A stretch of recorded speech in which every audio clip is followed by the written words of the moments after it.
बँका सहकारी संस्थांमध्ये सोने तारण कर्जामध्ये घोटाळे होत असल्याने सांगली सॅलरी अॅनर्स सोसायटीत सोने तारण कर्ज योजना सुरू नये अशी मागणी सभासदांनी सर्वसाधारण सभेत केली आहे। त्यामुळे सोने तारण कर्ज योजनेचा विषय फेटाळून लावण्यात आला। सांगली सॅलरी अॅनर्स सोसायटीची वार्षिक सर्वसाधारण सभा अध्यक्ष मोरेश्वर रामदासी यांच्या अध्यक्षतेखाली भावे नाट्य मंदिरात पार पडली आहे। स्वागत आणि प्रास्ताविक करताना मोरेश्वर रामदासी यांनी संस्थेला 10 कोटी 33 लाख रुपयांचा नफा झालाय, तर आर्थिक वर्षातील कामाचा आणि स्थितीचा आढावा सादर केला। अहवाल सालात सभासद वाढीसाठी काहीच प्रयत्न झाले नाहीत, थकबाकीही वाढली आहे। जवळपास नफ्या इतकी तरतूद थकबाकीसाठी केली जाते असा आरोप विरोधकांनी केला।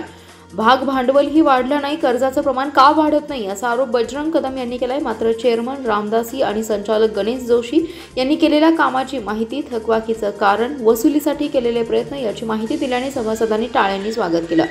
सभेत सभासदांसमोर येऊन संस्था आणि सभासद हिताचा कळवळा दाखवणाऱ्यांनी सत्ता असताना संस्थेची जागा कवडीमोल दराने भाड्याने दिली, त्यामुळे लाखो रुपयांचं नुकसान सभासदांचं होत आहे। ही रक्कम तत्कालीन संचालक सत्ताधाऱ्यांकडून वसूल करावी अशी मागणी DG मुलानी यांनी केली आहे। त्यांचा रोख बजरंग कदम यांच्याकडे होता।